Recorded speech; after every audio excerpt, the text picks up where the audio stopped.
మనం వినబోయే పద్యాలు వివిధ శతాబ్దాలలో జీవించిన మహాకవులు రచించినవిగా ఉంటాయి.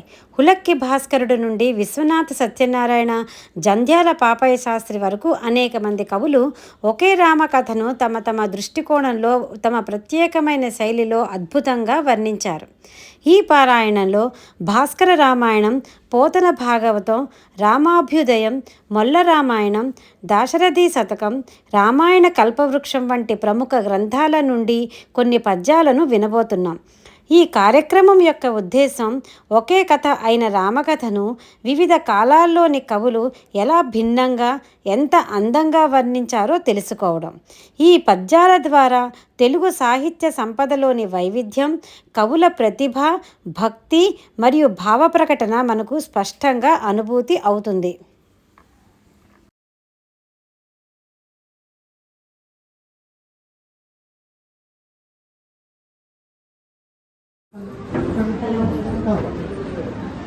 ఈ పద్యప్రస్థానంలో పాల్గొంటున్న వారు శ్రీమతి వేముల లక్ష్మి గారు, శ్రీమతి గంటి శ్యామల, శ్రీమతి అత్తిగిరి చింతామణి గారు, శ్రీమతి శివప్రభు విజయలక్ష్మి గారు, శ్రీమతి పింగళి వరలక్ష్మి, శ్రీమతి జ్యోతి బసుమతి, శ్రీమతి కూచిమంచి అన్నపూర్ణ, శ్రీమతి బట్టిపట్టి మాధవి. వీరి ద్వారా కొన్ని అద్భుతమైన రాముల వారి పద్యాలు నిలబోతున్నాం. వారిని ఆహ్వానిస్తున్నాం.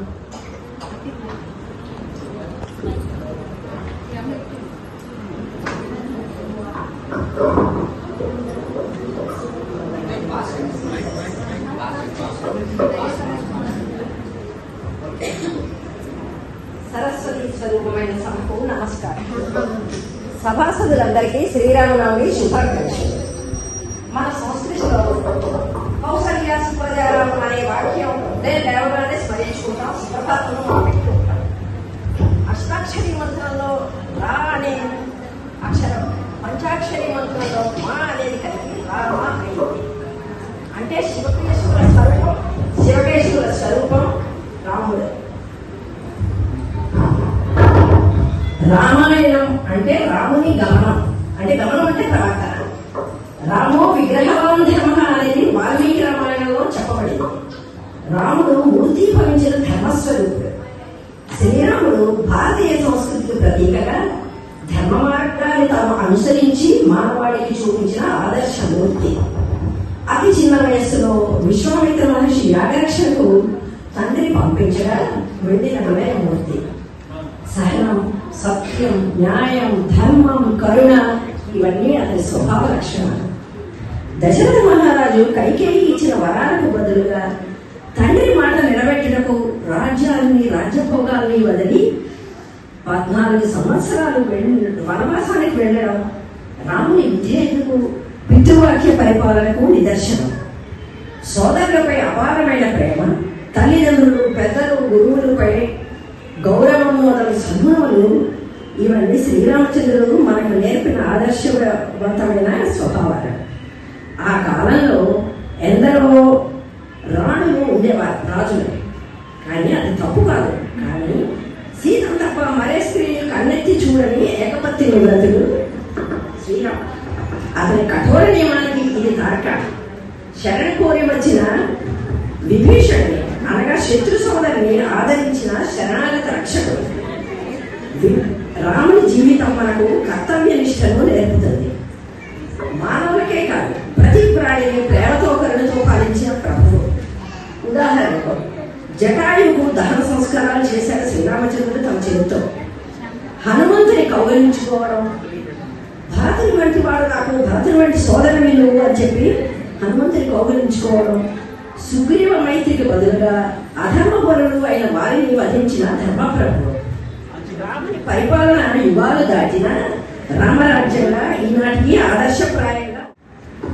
ఒకసారి రామాయణ కథ వాల్మీకి మహర్షి ఒకసారి మహాతపస్వి అయిన మునిశ్రేష్ఠుడైన నారదుని దర్శించి వాల్మీకి అడిగారు, ఈ భూమండలంలో ఉత్తమ గుణాలన్నీ కలిగిన వారు పరాక్రమశాలి.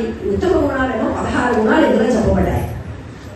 ఉత్తమ గుణాలు కలిగిన వారు పరాక్రమంలోను, పరాక్రమశాలి, ధర్మజ్ఞుడు, కృతజ్ఞుడు, సత్యభాషి, దృఢవ్రతుడు, సదాచార సంపన్నుడు, సమస్త ప్రాణుల హితువును కోరేవాడు, విద్వాంసుడు, కర్తవ్యనిష్ట కలిగిన వాడు, మనోజ్ఞమైన రూపం కలిగిన వాడు, మనోనిగ్రహం కలిగిన వాడు, క్రోధాన్ని జయించిన వాడు, తేజోవంతుడు, అసూయ లేనివాడు, యుద్ధ సమయంలో అతని వద్ద కుపితులైనప్పుడు దేవతలు కూడా భయపడగలరు.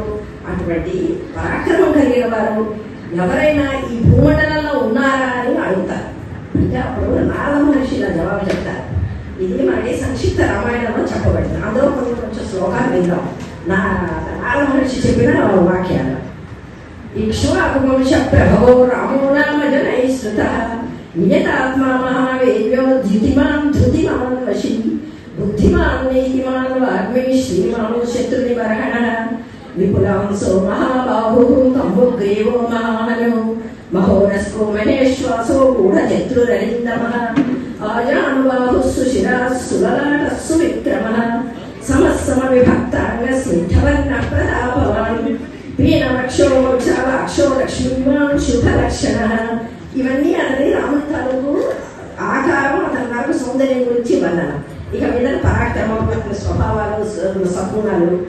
ధర్మజ్ఞ సత్యసంధశ్చ ప్రజానాంచ హితే రతః యశస్వీ జ్ఞాన సంపన్నః శుచిర్వస్య సమాధిమాన్ ప్రజాపతి సమశ్రీమాన్ ధాతారి పురుషోదనః రక్షిత జీవలోకస్య ధర్మస్య పరిరక్షిత రక్షిత స్వస్య ధర్మస్య స్వజనస్య రక్షిత. ఇవన్నీ ధర్మాన్ని రక్షించేవాడు. ఆ ధర్మాన్ని రక్షింపబడిన తర్వాత ధర్మాత్ములందరినీ కూడా రక్షించేవాడు. తన వాళ్ళైన వాళ్ళంటే ధర్మాన్ని పరిపాలించే వాళ్ళందరినీ కూడా అతనే రక్షిస్తాడు. వేద వేదాంగ తత్వజ్ఞం ధనుర్వేదే చ నిష్ఠిత. వేద వేదాంగాలన్నీ తెలిసినవాడు, ధనుర్వేదంలో నిష్ణాతుడు. సర్వశాస్త్రార్థతత్వజ్ఞో సర్వశాస్త్రార్థతత్వజ్ఞో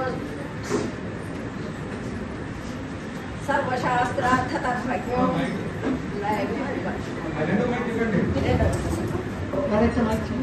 సర్వశాస్త్రార్థతత్వజ్ఞో స్మృతిమాన్ ప్రతిభానవాన్ సర్వలోకప్రియ సాధురధీనాత్మా విచక్షణః సర్వదాభిగతః సద్భిః సముద్ర ఇవ సింధుభిః ఆర్యః సర్వసమశ్చైవ సదైక ప్రియదర్శనః సచ సర్వగుణోపేత కౌసల్యానందవర్ధన. ఇక్కడ చెప్పారన్నమాట, రాముడు ఉన్నాడు, కౌసల్య తన ప్రియపుత్రుడు అని.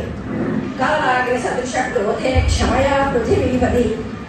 కాలాగ్ని సదృశ క్రోధే అంటే క్రోధం వచ్చినప్పుడు కాలాగ్నిలా ఎలా ప్రవర్తిస్తాడో, క్షమించినప్పుడు పృథివీలాగా క్షమిస్తాడు కూడా. అంటే అన్ని రకాల స్వభావాలు కూడా కలిగిన వాడు అని. ధనవేన సమస్యాగే సత్యే ధర్మ ఇవాపరః తమేవం గుణ సంపన్నం రామం సత్యపరాక్రమం జ్యేష్ఠం శ్రేష్ఠగుణైర్యుక్తం ప్రియం దశరథసుతం. దశరథ కుమారుడైన అతని జ్యేష్ఠపుత్రుడు శ్రేష్టమైన గుణములు కలిగిన శ్రీరామచంద్రుడు ఉన్నాడు అని నారదుల వారు చెప్పారు వాల్మీకి మహర్షికి. అయితే అతను రాసిన రామాయణాన్ని అతని ఆధారంగా మన ప్రఖ్యాత కవులు చాలా మంది రాముడి గురించి ఎంతో చక్కగా అందరూ కూడా చాలా మంది రాశారు. అది తులసి రామాయణం, అధ్యాత్మ రామాయణం, కంబ రామాయణం, భాస్కర రామాయణం, వన రామాయణం అని చాలా రకాలు చాలా మంది రాశారు. కానీ మన తెలుగులో కూడా, తెలుగు పద్యాల్లో కూడా చాలా మంది కవులు రాశారు. బొమ్మెర పోతన గారు, రాయల ఆస్థానంలో అష్టదిగ్గజాలు, కంచర్ల గోపన్న, తిరుపతి వెంకట కవులు మొదలైన వారు. అయితే ఈ పద్యం అనేది ఏంటంటే, పద్యంలో రకరకాల పద్యాలు ఉంటాయి. ప్రతిదానికి ఛందస్సు వేరువేరుగా ఉంటుంది. ఈ ఛందోబద్ధమైన పద్యం విశ్వ సాహితీ జగత్తులో దీనికి ఒక ప్రత్యేకమైన స్థానం. అది మన తెలుగువారి సొత్తు. పద్యాలు ఎవరికి లేవు, మన తెలుగు భాషలోనే ఎక్కువ. మన కవులు పద్యాల్లో వివరించడమే కాదు, సందర్భాన్ని కళ్ళకు సాక్షాత్కరింపచేసేవారు.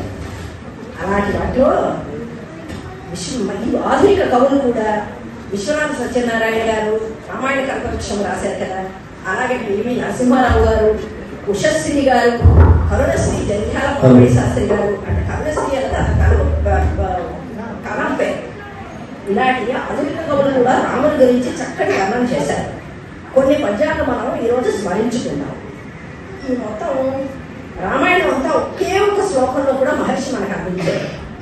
అదేంటంటే, పూర్వం రామ తపోవనానుగమనం హత్వా మృగంకాంచనం వైదేహీ హరణం జటాయుమరణం సుగ్రీవ సంభాషణం వాలీ నిగ్రహణం సముద్రతరణం లంకాపురీ దాహనం పశ్చాత్ రావణ కుంభకర్ణ నిధనం ఏతద్ధి రామాయణం. ఇది కాకుండా రాముని యొక్క పరాక్రమాన్ని బాణభట్టు అనే కవి కాదంబరి అనే కావ్యఖండంలో రాసించారు. ఏమిటి?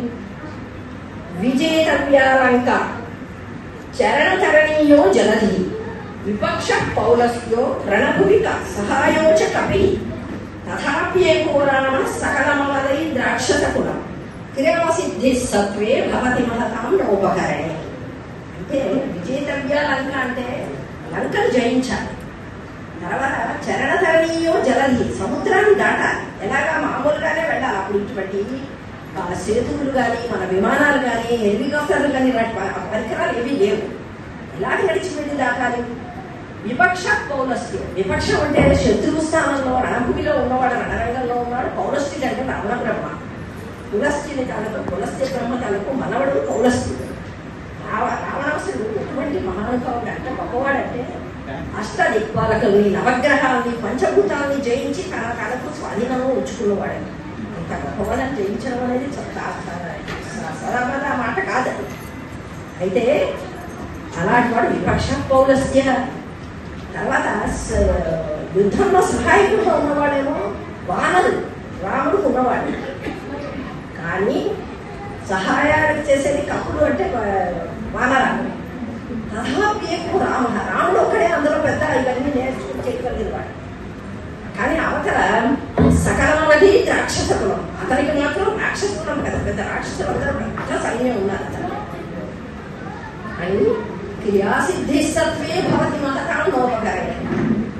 మహతాం అంటే గొప్పవాడు. మహనీయులందరికీ కూడా క్రియాసిద్ధి సత్వే. క్రియాసిద్ధి సత్వే అంటే వాళ్ళకి విజయం ఎలా వరిస్తుందంటే వాళ్ళ తనకు సహజ సమర్థత వల్లే వాళ్ళు విజయాన్ని సాధించగలరు. కానీ ఈ సహాయకులు కానీ ఈ ఉపకరణాలు కానీ ఇటువంటి కారణాలు కానీ వాళ్ళకి అక్కర్లేదు. అవన్నీ నిమిత్త మాత్రం. వీళ్ళు చెప్పుకోవడానికే మనకి సహాయం చేసాం, వచ్చేసాం. కానీ వాళ్ళకి నిజంగా అసలైన సమర్థత కలిగిన నాయకుడికి వాళ్ళ తనకు స్వశక్తి స్వసత్వ బలమే వాళ్ళకి ఎప్పుడు కూడా విజయానికి వాళ్ళకి కారణమవుతుంది. అలాగే ఇక్కడ ఏంటంటే తర్వాత జనక మహారాజు పిలుపు విని శివధనుస్సు ఎక్కువ పెట్టడానికి ఎవరైతే వస్తారో వాళ్ళకి నా కుమార్తెనిచ్చి నేను పెళ్లి చేస్తాను అని స్వయంవరం చాటించాడు జనక మహారాజు. అప్పుడు ఆ శివధనుస్సు ఎటువంటిదంటే అది చాలా శక్తివంతమైనది. అది అందరినీ దానికి అక్కడికి సభలోకి తీసుకురావడానికి 500 మంది సేవకులు తీసుకుని వచ్చారు. ఆ ధనుస్సు వచ్చేసరికి అది ఎక్కువ పెట్టాలని ఎందరో మంది రాజులు పెట్టారు. కానీ అందరూ భంగపడ్డారు. ఎవరు దాన్ని ఎత్తడం కాదు కదా ముట్టుకోలేకపోయారు. అయితే ఎటువంటి మహత్తర కార్యం జరగబోతోంది. శ్రీరాముడేమో అది ఎక్కువ పెట్టాలని ప్రయత్నిస్తున్నాడు, మహాశక్తివంతమైన శివధనుస్సుని అని. లక్ష్మణుడు అందరికీ జాగ్రత్తలు చెప్తున్నాడు. ఏంటంటే అది అక్కడ మొల్లమాంబేమో లక్ష్మణుడు పలికించిన మాటలు అన్నమాట. అప్పుడు శ్రీరామచంద్రుడు విశ్వామిత్రుడు అనుజ్ఞతో సరిగా చేస్తారు. ఆ ప్రకారం శ్రీరాముడు శివధనుస్సును ఎక్కువ పెట్టకపోస్తుంటే లక్ష్మణుడు అంటున్నాడు, కదలకు ధరాతలమా అంటే ఓ భూమాత కదలకు. కాశ్యపి పట్టు ఫణీంద్ర. ఫణీంద్ర అంటే ఆదిశేషుడు. ఆదిశేషుడ భూమి జాగ్రత్తగా పట్టుకో. కాశ్యపి అంటే భూమి. భూ విషాస్పదులను పట్టు కూర్మమన. ఈ భూమిని ఆ ఆదిశేషుడిని కూడా జాగ్రత్తగా పట్టుకో. కూర్మమ అంటే ఒకప్పుడు కూర్మావతారంలో శ్రీ మహావిష్ణువు వచ్చి భూమిని పైకి ఎత్తే మునిగిపోతూ ఉంటే రసాతలభో వికుడు విషులను వదలక పట్టు గృష్టి. గృష్టి అంటే ఆదివరామం. ఒకసారి రాక్షసులేమో భూమిని ముంచిస్తే సముద్రంలోనూ తన కోరల మీదేమో భూమిని తీసుకొచ్చి పైకి ఎత్తి తెచ్చాడు. అందుకు అతనికి ఏమిటో చెప్తున్నాడు, ధరణి ఈ ధరణి పణి కచ్చమ అంటే ఈ కూర్మాన్ని నువ్వు పట్టుగా జాగ్రత్తగా అని కూర్మవుతారని కూర్మానికి అప్పచెప్పాడు. ఆ తర్వాత పొదుముచు పట్టుడి కరులు. కరులు అంటే అష్టదిక్కుల్ని కూడా అని అష్టదిగ్గజాలు కాచి కాపాడుతున్నాయి భూమిని ఇదవ్వకుండా పడనకుండా. వీళ్ళందరినీ కూడా చెప్తున్నారు అనమాట. ఓ కరులు అష్టదిగ్గజాలు వీళ్ళందరూ ధరణి పని కచ్చప పోతి వర్గము పొదుగుచు పట్టుడు. పొదుగుచు పట్టి జాగ్రత్తగా గట్టిగా పట్టుకోవాలి. ఎందుకంటే ప్రళయంలాగే కార్యం జరగబోతోంది అని భూవరుడు ఈశుని చాపం ఎక్కడి. భూవరుడు అంటే శ్రీరామచంద్రుడు, ఈశుని చాపం అంటే ఈశ్వర శివధనుస్సుని ఎక్కిడు అంటే ఇప్పుడేమో దాన్ని ఎక్కువ పెడుతున్నాడు అని వాళ్ళందరికీ జాగ్రత్తగా చెప్పారు. అంటే ఆ ధనస్సు ఎంత గొప్పది, దాని ధనస్సుని భంగం చేయడం అనేది ఎంత గొప్ప మాట అన్నది ఈ మధ్యలో మనకు వల్లమామ లక్ష్మణుడి ద్వారా పరిగణించి చెప్పింది. ఇటువంటివన్నీ కూడా ఇంకా మిగతావన్నీ కూడా చాలా చాలా ఉన్నాయి. ఇందులో చాలా కవులు మన వాళ్ళందరూ చెప్తున్నారు. కవి పేరు పద్మశ్రీ జంధ్యాల పాపయ్య శాస్త్రి గారు. అది మహాసభ సీతా స్వయంవరాధమచడగూడెను తలతలలాడు భూషణాలతో కండ కండాంతరాల ధరలు శివధనుర్భంగమునకు ఇచ్చేసినారు. బారులు తీర్చి భూపతులు బందరు గద్దెల మీద కూర్చున్నారు. వెలుగుచుండెనైనముల ముందుక పెద్ద విల్లు శృంగార మధుక మాలిక గైకుని జానకిని చూచువారి నోరూరగా తండ్రి ప్రక్కన కూర్చున్నది ముద్దుల పెండ్లి కూతురై. ఆ కనుల ద్రోయలలో తొనకులాడు సముజ్వల దివ్య దీప్తి ముల్లోకములేరు రాజసములో గనుక రఘురామమూర్తి తానాకృతి కొన్న వీర రసమట్టుల నమ్ముని రాజు వెనక నాజూకుగా నిలిచి ఉంటే ప్రియ సోదరితో అభిరామమూర్తి అయి. నేను చదవబోయే కూడా పద్మశ్రీ జంధ్యాల పాపయ్య శాస్త్రి గారు 20వ శతాబ్దంలో రచించింది.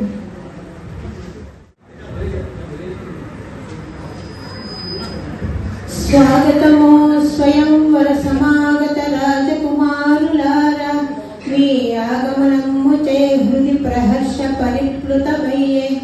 ఈ ధనుర్యాగమునందు శంకర శిరాసనమెక్కిడు నెవ్వడా మహాభాగు వరించు నాయనుగు పట్టి సమస్త సభాముఖమ్మునన్ అని జనకుడు మెల్లగా నిజాసనమందుపవిష్టుడయ్యే. మ్రోగెన కరతాళములు నతముఖి ముఖ పద్మము వైపు పరువు ఎత్తినవి నరేంద్ర పుత్రుల సతృష్ణ విలోకున భృంగ పంక్తులన పులకించే పేరు గుజరాపురనాథుని ముద్దు బిడ్డకు బిగువు నిండారు కొమ్ము టేనుగుల వంటి రాజవస్తాదులెందరో లేచినారు. శివధనుర్భంగమట్లుండ శృంగభంగమయ్యను సమస్త సభ్య సమక్షమందు. ముని చిరునవ్వు తోడ తన ముద్దుల శిష్యుని మోము జూచే. తమ్మునకు ధనస్సు నిచ్చి రఘు ముఖ్యుడు జానకి నోర కంటితో గనుచు. వినమ్రుడై గురువు గారికి సింహ కిశోరమట్లు ముందున కరుదించే నచ్చెరువుతో అనుప్రతులు తలలెత్తి చూడగన్.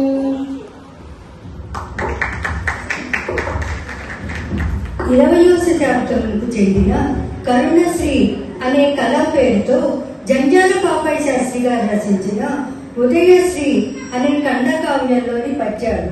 పెళ్ళుమని విల్లు గంటలు గల్లుమని గుబిల్లుమని గుండె నృపులకు జల్లుమని జానకీ దేవమొక నిమిషమునందే. నయము జయమును భయము విస్మయము గదురా. సిగ్గుగడువున శిరసు వంచినది ఒక్క సీతయే కాదు. సభలో క్షితిపతులను ముదము మెయ్యి పూలు వర్షించినది సతీ శిరోమణులెగాదు. దేవతా గ్రామణులను చెల్లరే విల్లు విరుచుని నల్లవాడు. 10-16 ఎల్లరాచ పడుచువాడు. సిగ్గు సిగ్గంచు లేచి గర్జించినారు. కనులు గుట్టిన తెల్ల మొగాలవారు. లక్ష్మి వంటి సీతా మహాలక్ష్మి విజయలక్ష్మితో శ్యామునకు గృహలక్ష్మి అయ్యే. భరత జనయిత్రి ప్రేమ భాష్వాలలోన అయ్య అయ్యనతి వైభవంగా సీతమ్మ పెళ్ళి. 19వ శతాబ్దం కవులు తిరుపతి వెంకట కవులు రచించిన పద్యము. జగదాభిరాముడు జనకాత్మజనాథుడు రఘుకుల తిలకుడు రాముడు నామము. భవభయహారకుడు భక్తుల పాలకుడు సకల జనులకు శరణు శ్రీరాముడు. 13వ శతాబ్దం కవి పుల్లక్కి భాస్కరుడు రచించిన భాస్కర రామాయణంలో పద్యము. మండిత విష్పులింగ విషమ జ్వలితానల కీలలు అబ్జా గర్భాండము నిండ రామ వసుధాదిపుడేసెడు. వజ్ర సాధన ఖండిత పంక్తి కంఠ ఘన కంఠ పురాంతక శేల చాలనోద్దండ బల ప్రచండ పురదండ విఖండన చండ ఖాండముల్.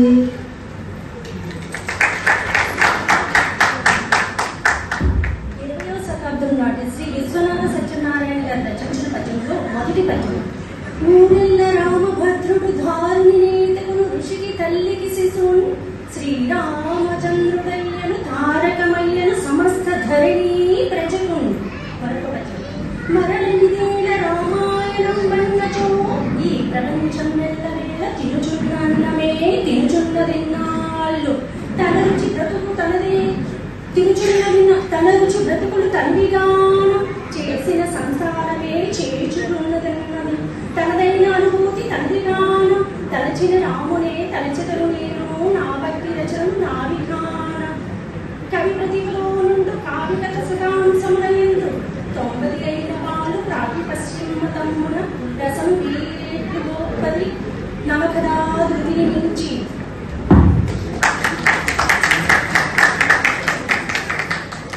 17వ శతాబ్దంలో కంచర్ల గోపన్న గారు రాసిన దాశరథి శతకంలోని పద్యం. క్రమ పరాజిత భార్గవ రామ సద్గుణ స్తోమ పరాంగనా విముఖ సుబ్రత కామ వినీల నీరద శ్యామ కకుత్సవం సకల శాంభుది సోమ సురారి దౌర్బలోద్దామ విరామ భద్రగిరి దాశరథి కరుణాపయోనిధి.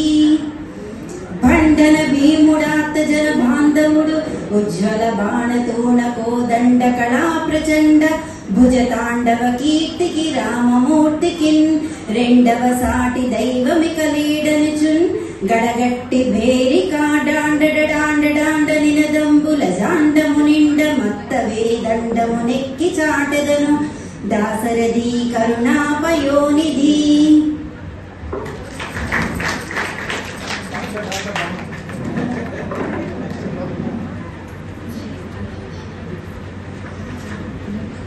నేను ఇప్పుడు చెప్పబోయే పద్యాలు 14వ శతాబ్దంలో బొమ్మెల పోతున రాముడు గురించి రాసిన పద్యాలు.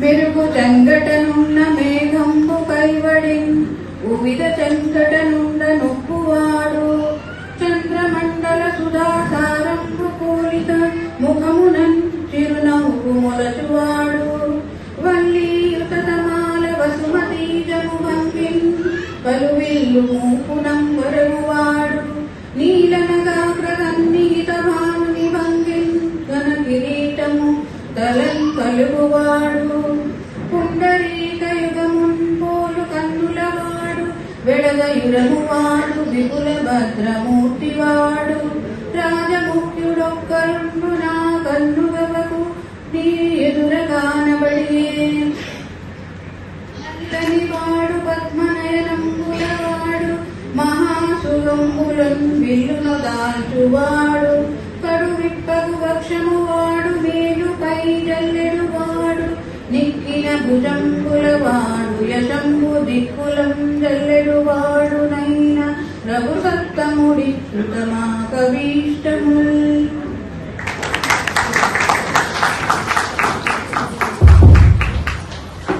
అందరూ ఎంజాయ్ చేస్తుంటారు కదా. ఇది ఆనాడు రాయలవారి కోర్టులోనే అష్టదిగ్గజాలు ఉండుంటారు, మనకు తెలియదు. కానీ మన ఏసీకి అష్టదిగ్గజాలు వీటే. నాకు రాళ్ళపల్లి సుందరరావు గారు అద్భుతంగా ఏదో చిన్న 2 వాక్యాలు చెప్పారు ఇవాళ ఈ కార్యక్రమం గురించి. నా రిక్వెస్ట్ ఏంటంటే ఆ వాక్యాలు మీరు అందరికీ వినిపిస్తే బాగుంటుందని. ఈ వేదిక మీద ఉన్నటువంటి మహిళామణులందరికీ కూడా శిరస్సు వంచి నమస్కారం చేస్తున్నాను. ఈ కార్యక్రమం ఏదైతే ఈరోజు చూసామో సందర్భోచితమైనటువంటి కార్యక్రమం. శ్రీరామనవమి అనేక రకాలుగా భజనలు పాటలు ఎన్నో పాడినప్పటికీ కూడా అచ్చ తెలుగు పద్యాలు చదివి మీరందరూ కూడా ఒక్కొక్కరు జంధ్యాల పాపయ్య శాస్త్రి గారిని ఆవిష్కరించారు. అందులో వేలు శ్రీనివాస్ గారు మన తల్లి గారైతే పూర్తిగా రామాయణం గురించి చాలా అంశాలు ప్రస్తావించారు. ఇవన్నీ కూడా మనందరినీ కూడా సభాముఖంగా నేను మనస్ఫూర్తిగా అభినందిస్తున్నాను. చక్కటి కార్యక్రమం ఆంధ్ర అసోసియేషన్ కలకత్తా. ఇది భావి తరాలకి చిన్నపిల్లలు ఎవరైతే ఉన్నారో వీరందరూ కూడా ప్రేరణగా తీసుకొని వాళ్ళకు కూడా నేర్పే ప్రయత్నం చేసినట్టయితే రాష్ట్ర ముఖ్యంగా ఈ ఆంధ్ర అసోసియేషన్ ఏదైతే తెలుగు అసోసియేషన్ తెలుగు సంఘం ఉందో మన సంస్కృతిని ముందుకు తీసుకుని వెళ్తారు. తప్పకుండా ప్రయత్నం చేయమని ప్రార్థిస్తున్నాను. ధన్యవాదాలు.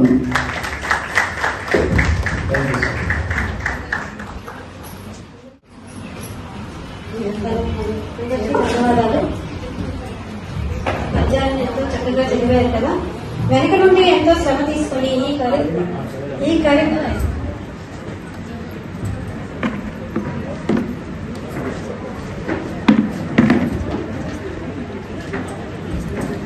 వెనక నుండి ఎంతో శ్రమ తీసుకొని ఈ కార్యక్రమానికి అందమైన పద్యాలను సేకరించి వాటిని క్రమబద్ధంగా వరుసలో పెట్టి మనకు ముందుకు తీసుకొచ్చిన వారు శ్రీ రాధశ్రీ గారు, శ్రీ బాలమురళి గారు, శ్రీమతి వేదలక్ష్మి గారు మరియు శ్రీమతి వారిజ గారు.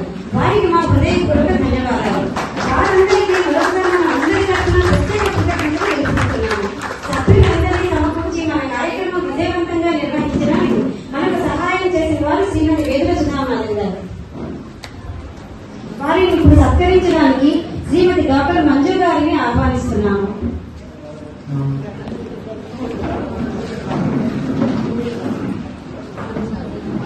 డాక్టర్ శ్రీమతి మంజు గారు.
దిగ్గజాల ఫోటో నవదుర్గ